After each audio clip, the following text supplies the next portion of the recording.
Hello and welcome to That's a Wrap, a roundup of movie news from the past week. I am Joe Kohle. Here is what we are working on for you today.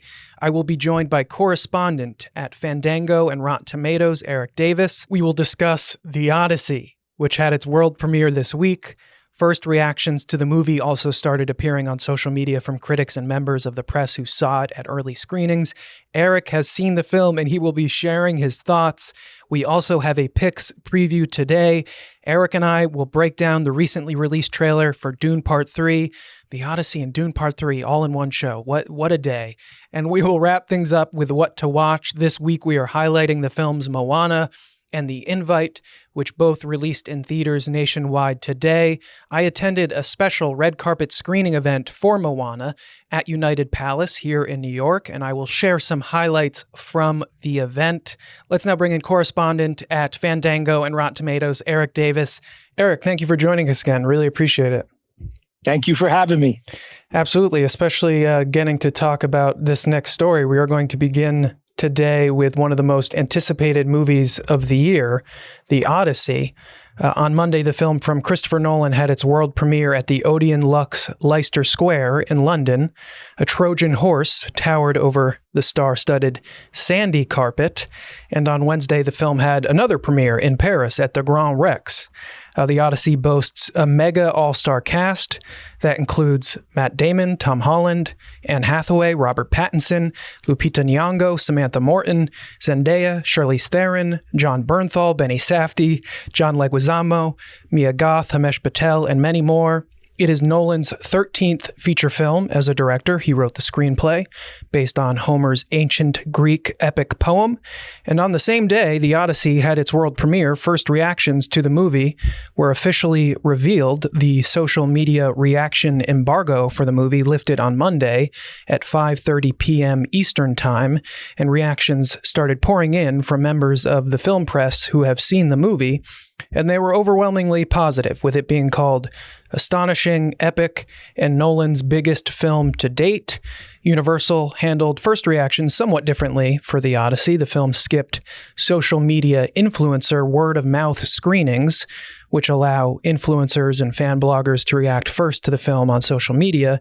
Instead, professional journalists and others who have seen the movie at the London premiere and other press screenings were included in the first round of reactions. And one of those members of the film press who has seen the film is Erik. So Erik, what did you think of The Odyssey? Yes, all of those words, I think, are good descriptors. In my social media reaction, I called it Christopher Nolan's crowning cinematic achievement.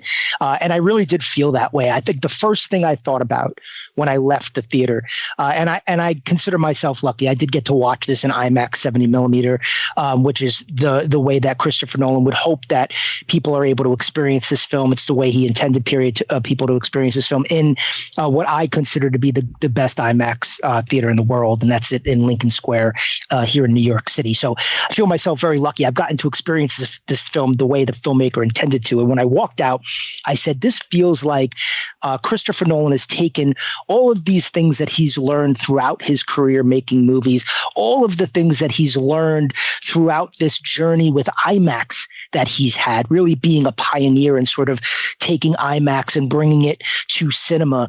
And then this film being the first film that he's shot completely with IMAX cameras, had to create a new camera for it. But it really feels like the culmination of all of these things that he's learned.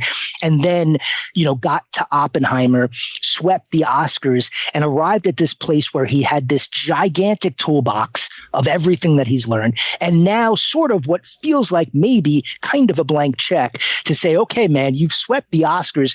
What's something you've always wanted to do? What's the biggest risk you've always wanted to take? And he says, I want to adapt Homer's Odyssey. I'm going to stack that cast with all of the best performers working today. We're going to shoot this thing like they shot films 80 years ago. We're going to kind of, take IMAX to the next level. And I'm going to use everything I've learned as a filmmaker, from my blockbusters to my dramas to my thrillers. And it's all going to culminate in an experience that, people haven't had before in a movie theater. So that's kind of what I felt about it. It is epic. It is grand. There's huge spectacle. There are these really great action sequences in it. There's a horror element I think that was really interesting to me because we haven't seen Christopher Nolan sort of go into that genre necessarily the way he does in this film. The Odyssey, the story itself has some horror elements to it, and he didn't shy away from that in any way. And then just, these performances are grand, and getting to see it and experience it in IMAX 70 millimeter, you almost feel like you're watching a Lawrence of Arabia in 2026. And I know that sounds wild, but like I could only imagine the audiences when a film like Lawrence of Arabia came out, and what they were going through watching that and being like, how did they make this movie? That's kind of, I feel like, the closest way I can compare it. It's kind of like the Lawrence of Arabia of our time. That's all very exciting. I'm so excited to see it. As you mentioned, the Odyssey is making history as the first narrative film to be shot entirely with IMAX cameras. In the past, IMAX cameras were too noisy to film dialogue scenes up close to the actor, but a new generation of IMAX cameras and a film casing called a blimp were created to significantly reduce the noise that cameras produce. You kind of touched on that. Can you speak? You did a bit before, but can you speak to the impact that shooting the film in this way had on the viewing experience? Did it elevate it in a way that felt different from other large-scale epics that you've seen? Yeah, without a doubt. And it's important to note that there's only about 40 movie theaters in the world that can accommodate IMAX 70 millimeter experience. So it's a very rare kind of experience. You have to sort of seek it out. I've met people that have driven 4 or 5 hours in order to watch a film in that way. And I guess the best way to say is that, like, it's not just seeing a bigger picture. It's almost feeling like you've stepped inside the movie. The image is so incredibly detailed and immersive. Your peripheral vision kind of disappears. And it's sort of like as close to replicating that sense of awe that people had when they first experienced cinema, and I think like directors like Christopher Nolan, Denis Villeneuve also working and shooting on IMAX film. It's not just because it looks pretty. I think they're using the largest film format because it's able to capture this incredible amount of detail, richer textures, a scale that simply can't be replicated at home. You can kind of see the grain in it. You kind of feel it a little bit more. And it's just this immersive kind of experience that is just different. I've said when I've stepped out of a Christopher Nolan movie and also a Denis Villeneuve movie, I've always said, like, you can tell these guys are operating on a different level. I said it about Ryan Coogler with Sinners too, because I stepped out of that film. I felt the same way. It's just another level of cinema. And sometimes it's hard to put that into words. It's sort of like you just feel it, you experience it. But that's what I think here. It's like, this is like the cream of the crop. So if you're like saving your money all year to go to that one restaurant, that's like, like this is the money restaurant. Like it's like got a couple Michelin stars, and you want to go to, like, that's what I feel like the Odyssey is. This is that Michelin starred restaurant that like you save up to go watch and experience because like this is going to be some of the best meal that you have this year. Yeah, immersive is the word that I feel like Christopher Nolan uses a lot to describe the allure of shooting a film in IMAX and seeing it in IMAX. And he's, like you mentioned, he's been working up to this. He first started using IMAX cameras on The Dark Knight. He shot like select action sequences on The Dark Knight, and to finally get to a place where he's shooting a whole film in that format and being able to figure out with the company of IMAX how to do that, it's just really awesome that he keeps, pushing the boundaries and trying to advance the art form of cinema. I mentioned the film's cast. Were there any performances that stood out to you? There is a lot of talk about Samantha Morton's performance as Cersei. Yeah, I would say without a doubt, Samantha Morton stood out. She has a very memorable sequence in this film that I won't necessarily spoil here.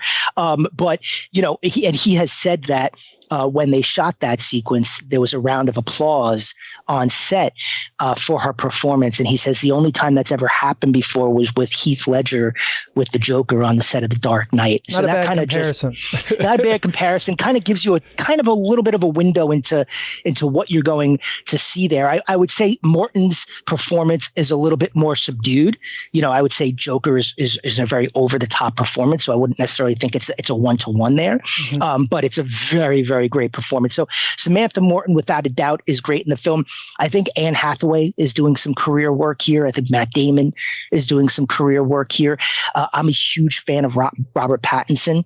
I think Robert Pattinson is actually having a career year this year between the drama and the Odyssey and Dune Part 3, and then he's in the film called Primetime in the fall. So he's giving you a different look at himself as a performer in each of these films, and he plays a villain in the Odyssey that is just despicable. And so if you just recently watched the drama where he's like this kind of nerdy goofball nice guy, and then you watch the Odyssey, it kind of gives you a real appreciation for him as an actor. So I was a big fan of his. John Leguizamo, I think, is doing some career work in this film as well. So just across the board, you have really, really terrific performances. But and you could see 4, 5, 6 of these performers, in that awards conversation when we get to that point later this year. Well, speaking of awards, quickly, do you think the Odyssey could have the same type of success that Oppenheimer did at the Oscars next year? I know we're a long ways away.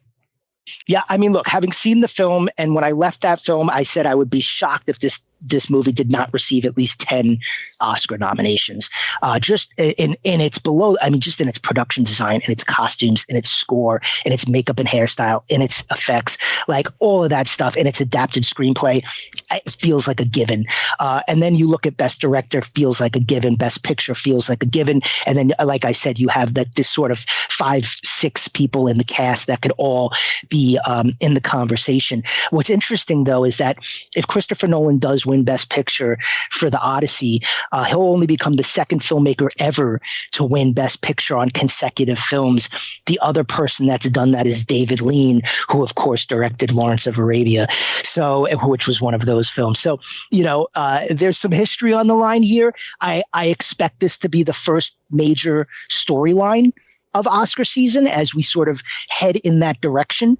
And it'll be interesting because we also have Denis Villeneuve coming at the back of the year with a finale for his Dune trilogy, which kind of, you look at Nolan, and Denis is that guy shooting an IMAX 70. He's also that guy that's got the big, massive productions with a lot of humanity and a lot of scope and a lot of great performances. So it's going to be really interesting to see the Odyssey versus Dune Part 3, maybe versus a Project Hail Mary as well. And right off the bat, not even getting into the meat and potatoes of Oscar season, we have these 3 big commercial, successes that could be fronting that Best Picture category. So it should be a fun year to see these directors all squaring off against one another. Well, we're going to take a break. We're going to talk about Dune Part 3 after the break, but I'm so excited to see the Odyssey. I will be seeing it in IMAX 70mm at AMC Lincoln Square, so I will hopefully have the same experience that you had.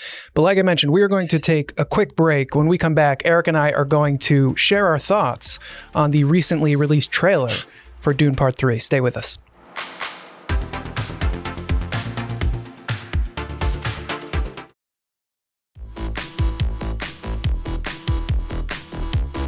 Welcome back. I'm still here with correspondent at Fandango and Rotten Tomatoes, Erik Davis. It is now time for Picks Preview, where we break down the latest trailers and teasers for some of Hollywood's most anticipated films. On Wednesday, Warner Brothers Pictures released the official trailer for the final chapter of Denis Villeneuve's Dune trilogy, Dune Part 3. Like The Odyssey, Dune Part 3 is widely viewed as one of the most anticipated movies of the year. Villeneuve debuted the trailer at a global IMAX fan event held in Los Angeles, which was simulcast in New York City, Chicago, Dallas, Toronto, Montreal, London, Berlin, Mexico City, and Abu Dhabi. And the star of Dune Part 3, Timothée Chalamet, made a surprise appearance. The trailer's unveiling was followed by a conversation with Villeneuve and Chalamet, moderated by content creator Brittany Broski. New footage from the film was also shown at the event, and Villeneuve confirmed the exclusive footage will be shown ahead of IMAX 70mm screenings of The Odyssey. Along with Chalamet, Dune Part 3 stars Zendaya, Jason Momoa, Florence Pugh, Rebecca Ferguson, Isaac de Bancolet, Charlotte Rampling, Anya Taylor-Joy, Robert Pattinson, and Javier Bardem. The film takes place 17 years after the events of Dune Part 2. It is inspired by Frank Herbert's 1969 novel Dune Messiah, a sequel to the first Dune book released in 1965. Ahead of the trailer being released on Wednesday, a new poster was released for the film. Dune Part 3 is set to hit theaters on December 18th. Erik, what did you think of this trailer? It makes me want to watch the film right now, to be honest with you. I attended CinemaCon back in April, and we were lucky enough to watch the first 10 minutes of this film. And that's what which they I showed. believe, at the IMAX event. Yeah. And a lot of people walked out of that and they were like, oh, this is Saving Private Ryan, the opening of Saving Private Ryan, but as a sci-fi film. And I think that's a great description of it. I mean, it's just this relentless moment of sort of an attack where our heroes are just overwhelmed by the other opposing forces. I mean, and it is just a sight to behold. And you think about like, okay, what does IMAX 70 add to the movie-going experience? I mean, watching those 10 minutes in IMAX was just like you feel it throughout your whole body throughout that. So, I mean, this movie is going to open up. It's going to come in hot in the opening based on that opening. But, I'm really excited about this. I think the first two Dune films are fantastic. I was really upset that Dune Part 2 did not get more awards recognition. Yeah, best. I think Denis Villeneuve, like Christopher Nolan, like Ryan Coogler, are just these guys that are operating on another level of cinema right now and really kind of working together to kind of remind the next generation, not just of the way they used to make movies on film, but also like why this movie-going experience, the theatrical experience, still means something, not just to us in our lives, but also to the future of cinema. And so, what excites me about Dune Part 3 is it's not trying to necessarily top the spectacle of Dune Part 2. It's digging into the consequences of everything we've watched Paul Atreides become. It's a more mature, it looks more psychologically complex story. Denis Villeneuve has said from the beginning that this is the ending he's always wanted to tell. And so, I feel like if the first two films are about Paul rising to power, this is what happens after you've become the most powerful person in the universe. Like the Odyssey, it's stacked. The cast is awesome, but this is also a film that's it's a finale. It's kind of wrapping up this story that we've been on. And, I would say if the second film was a war film, this more looks like a political thriller. And they both said, Denis and Timothy, that this is a different experience. This is a different vibe than those other two films. And so, which is what you want to see, from a trilogy. And I think it just looks fantastic, and it's going to end the year, I think, in a really fun way. I'm hoping that I also get to experience that film at Lincoln Square in that IMAX theater, because there's just nothing like watching a film like this in that specific theater. Yeah, as you mentioned, an exciting aspect about this film is it was shot entirely, or mostly on film. Part 1 and Part 2 were shot entirely on digital. So it will definitely, as you mentioned, give it a different vibe, I think. Genre-wise, as you mentioned, it's Villeneuve said it's more of a thriller, but I think it's going to have a different vibe aesthetically as well. During the Q&A at the fan event, Chalamet spoke about how Herbert meant for Dune Messiah to serve as a warning tale about charismatic leaders, saying, quote, "It's why Herbert wrote Messiah as a follow-up to the first book. People mistook Paul as a classic hero, and he wanted to warn the world what can happen when people blindly follow leaders and that even the good can be corrupted." The new trailer, as you mentioned, offers a glimpse at how the film will explore that idea, the dangers of fascism and the potential for beloved leaders to turn into demagogues, which one could argue is especially relevant given recent political and social tensions around the world. When the official teaser trailer was released for Dune Part 3 in March, I spoke on the show with Gio Lago of Next Best Picture about IMAX confirming that the film will have an exclusive IMAX window in its opening weekend. Avengers Doomsday opens the same weekend and will only have some IMAX screenings in select international markets. And I mentioned how I am curious about the effect that this will have on both films opening weekends at the box office, because movies that play on premium large format screens come with higher ticket prices. So when it comes to opening weekend numbers, that could help to give Dune Part 3 an edge over Avengers Doomsday. So Erik, how do you see this all playing out with the film's shared release dates and how it will impact their performances at the box office? Yeah, I think it's fascinating. And I feel like, it's as close to the Barbenheimer kind of experience that we've had. And even with Barbenheimer, they were two very different movies. This one, I think there could be a case for kind of competing, for the same audience. One interesting thing that Disney did that they announced at CinemaCon is they're introducing something called Infinity Vision, which is, I guess, kind of a competitor to IMAX. Is sort of Disney saying, look, like we've identified the theaters that are going to give you the most optimal experience of Avengers Doomsday. And those are going to be sort of deemed Infinity Vision theaters. So I would say those who want to watch Avengers Doomsday in like the most optimal way should look for that Infinity Vision kind of logo or symbol when they're getting their tickets. But I mean, it's going to be fun. And I don't necessarily I think a lot of people are going to be talking about the opening weekend as the big story there. But, we're going into the holidays. Both of these films are going to have long legs. So really, it's kind of, opening weekend is a story, but I think at the end of the day, both films will thrive. Both films will do fine. A lot of people doing double features. Everyone I know is going to watch both of those movies. So I think, in the long run, they will both do just fine. Yeah, I've said that I hope that it has a similar, that it's a similar situation as Barbenheimer, and that both films benefit from having the same release date, and that people do what you're talking about, seeing both, doing a double feature. But yeah, I think it's fascinating. I think it's going to be fascinating to see the opening weekends and then the box office total, the global box office total, and to see where everything ends up, because I think it's going to tell us a lot about the state of cinema and what moviegoers are interested in. And if it's very close, then I think it's just like, oh, people like to see everything. But with the superhero fatigue that seems to be happening, combined with the IMAX exclusivity for Dune and what seems to be like a growing enthusiasm for the franchise over the past few years, and as you mentioned, Villeneuve being a director that I think is entering the territory of Christopher Nolan, where his films are viewed as events that need to be seen in theaters and that audiences view as, premium theatrical experiences. I could see Dune Part 3 out-earning Avengers Doomsday. But like I said, it'll be fascinating to see what happens.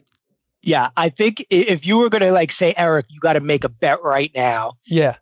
It's hard for me to bet against an Avengers movie. Yeah. Looking at what the last two Avengers movies have done to the historical global box office. Yeah. It was a long time ago, but I also think that it's still an Avengers movie that's bringing like every Avenger that you've ever known into this movie. So, and they haven't started rolling out the crux of their marketing yet. So Avengers is still on the way, and it's still I think a beast no matter what. Yeah. And I mean, look, what I love about this situation is that it's going to bring a flood of people to movie theaters. There's going to be people in all kinds of costumes. There's going to be all kinds of Doomsday fanfare. Yeah. It's going to be such a fun event that these kinds of events just bring so many people that it reminds people like, oh, you know what? I like going to the movies. This was fun. Like what's coming out next week? Robert Eggers' Werewolf. I think Robert Eggers' Werewolf is probably gonna do quite well, because people are gonna go see these two movies and they're gonna want to run out and go watch another movie, and it's gonna be like Werewolf is there. Yeah. so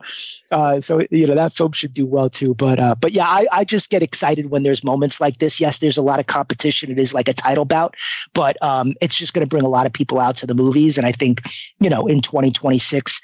Where there's so much competition for eyeballs, it's great to see movie theaters bringing in the crowds. Yeah. Endgame, second highest grossing movie of all time, was the first highest grossing movie of all time for a while, until Avatar had like a re-release and got the edge again. So you make a good point, but there was a lot of buildup to Endgame that I don't know if there has been in the way for this movie. But you do make a good point in that it's an Avengers movie and we shouldn't be taking that lightly. But Erik, I really appreciate you joining the show. Unfortunately, that's all the time we have.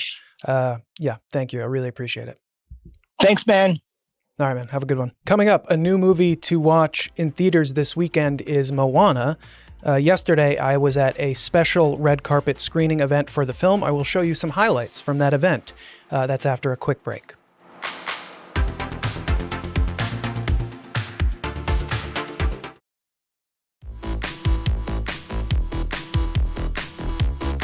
Welcome back. It's time now for What to Watch, where we put the spotlight on movies hitting both theaters and streamers. Today, we are highlighting Moana, the film from Disney released in theaters nationwide today. Moana is a live-action adaptation of the 2016 animated film of the same name.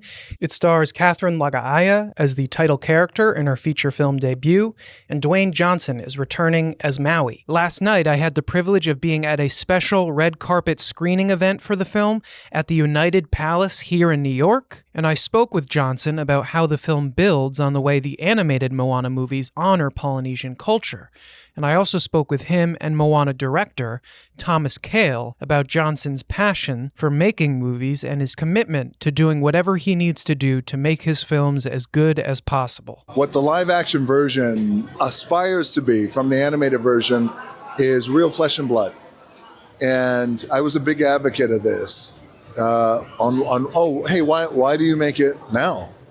Why do you wait 20 years? Like, I thought, well, why wait 20 years? I thought, well, we should do it now, because I felt the themes, and I wasn't alone. There's themes in animated Moana that when real flesh and blood are playing them out, real human beings, real Grandma Tala, real Moana, real Maui with hair, it hits differently.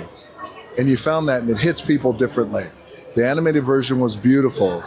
When it's real flesh and blood, and you see Grandma Tala, it's not like I'm giving anything away because we know the story, but you have a real human being who knows she's passing away. And we've all been there, man. I know what it's like to lose my grandmother, my dad, suddenly, both of them suddenly. I never got a chance to say goodbye. Then that hits home. So I feel like what we wanted to do was honor the original, add a few things that were different, remastered the whole musical element of it with Mark Mancina and redoing all the songs. And I'm so happy that audiences who are seeing the movie are walking out floating, because that's what you want. It's so important to make a good movie as good as it can be, because number one, man, you have money ain't growing on trees, and people are busy. People have a lot of stuff going on in their life. They don't care about your problems. They got their own problems to deal with. But if we can allow them, hey, come get away, come check this movie out, I got you. Regardless of what some other folks may say, like, man, I got you. You're going to have a great time. So that's why it's important. When you have a resource like Disney, who have been really my great partners over the years, it's like, hey, let's make this as best we can.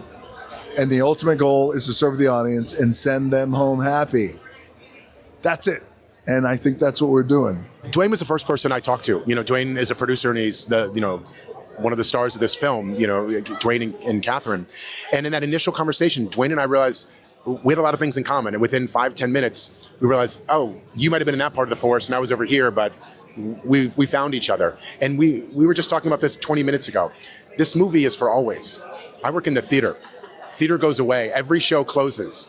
And so effectively, as a great director named Peter Brook said, you're writing messages in the melting snow. But when you make a movie, as long as there are screens, this will exist. So this movie opens today, July 9th. It starts in theaters all over the world, and it will always be there.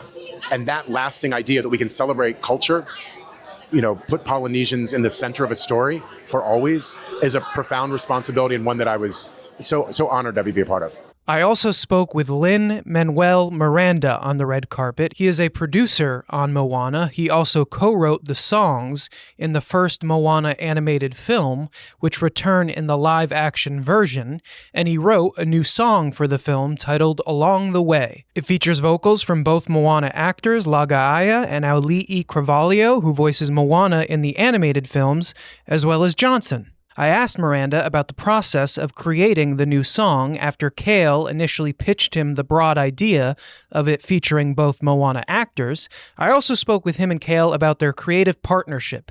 Kohle was the director of both In the Heights and Hamilton, the Broadway musicals that Miranda created. Miranda wrote the songs for Moana while starring in Hamilton. And I also asked Miranda what it means to him to have Moana being celebrated and screened at the United Palace in Washington Heights, not far from where he grew up, and a neighborhood that he has a deeply rooted connection to. Miranda also spoke about how he helped to renovate the theater, and he also gave a quick shout out to Pix11. I helped pay for the screen, and this was before I had Hamilton money, and it was like after In the Heights, and I couldn't believe this place existed, and they told me about it, and I fell in love, and so I helped pay for the screen, I helped pay for the projector, and I've been hosting a film series here for over a decade. Moana is the story of someone who goes and leaves her home to change the world and come back, so it's always very meaningful when I can go work on these big projects and then bring them home to my neighborhood. Like, I walk home from here. So it's really exciting. Some people have asked me, what's it like to reunite with Tommy Kail? I was like, I talk to Tommy Kail every morning of my life, even when we're not working on the same thing. When he's filming a miniseries overseas and I'm writing Warriors, like, we're still talking every day. Our careers are in conversation with each other, and it's always great when we can work together. And for him to direct this thing that he was around while I was writing feels really full circle. This is Lin's hometown theater, right? He helped refurbish it. He's a big part of it. He hosts a film series here. We did Fosse Verdon. We shot here. I love New York City. I love being in New York City and making things for audiences in New York City. So to be here celebrating in that way, Lin and I met on 40th Street in the basement of a bookshop called the Drama Bookshop. And that bookshop is now on 39th Street, and Lin and I are part of the ownership group. So this place that nurtured us, when it was going out of business, Lin and I called each other and we said, we have to do something about this. It was like, George Bailey in The Building and Loan, It's a Wonderful Life. That place nurtured us. And, we were born in that basement on 40th Street.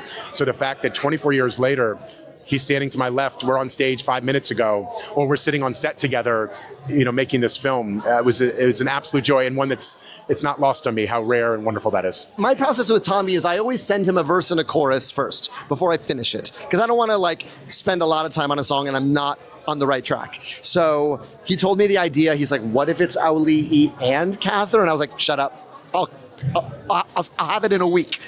And then I think a few hours later, I sent it. I knew it was called Along the Way, and I sent him a verse and a chorus. And he went, keep going. And that's how I know I'm on the right track, and the rest is history. When I was a kid, there was something called the WPIX Kids Club, and my friend Telly Lung, who is now playing, I think he's still playing Phantom in Masquerade. He's a big Broadway star. He was on Glee, but he used to be on those commercials. And so, shout out to the WPIX Kids Club, I guess. Another film we are highlighting this week is The Invite. The relationship comedy from A24 is a remake of the Spanish film Sentimental. It stars Olivia Wilde and Seth Rogen as a couple on the brink of a breakup, alongside Edward Norton and Penelope Cruz as their neighbors. This is the movie's official logline. Joe and Angela's marriage is on thin ice. When they invite their enigmatic upstairs neighbors for a dinner party, the night spirals into unexpected places. Have they reignited the spark or lit the match that burns it all down? Wilde is also the director of the film. It is her third film as a director, following 2019's Booksmart and 2022's Don't Worry, Darling. The Invite was the biggest sale at this year's Sundance Film Festival, landing at A24 after an intense bidding war with competitors that included Neon, Focus Features, Netflix, Searchlight, Sony, and Warner Brothers' new indie label, Clockwork. Deadline reported at the time that Wilde wanted a theatrical release for this film, and in an interview with IndieWire last month, Wilde said, quote, "For me, theatrical was a non-negotiable. I do feel that this idea that comedies belong on streaming is something that we have slowly accepted over the last couple years. It's a new thing, and I hope it's ending." The Invite received a limited theatrical release in the U.S. on June 26th. It debuted with the highest per-screen average of the weekend and had one of the best limited openings of the year. The film officially opens wide today. And before we go, some stories from this week that were left on the cutting room floor that we didn't have the chance to get to. Variety reporting that Dwayne Johnson is set to star as a motorcycle stuntman with dementia in a film called Freebird. The film from Ben Affleck and Matt Damon's company Artists Equity will be directed by Greg Cuidar, whose previous films include 2023's Sing Sing and 2025's Train Dreams.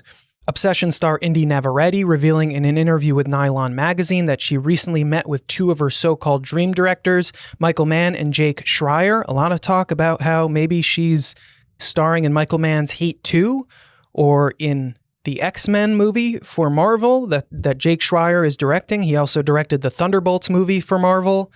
Another story, A24's Backrooms crossing $350 million at the global box office. The film was already A24's top-grossing movie of all time domestically and globally, and is now the independent studio's top-grossing film in a number of countries.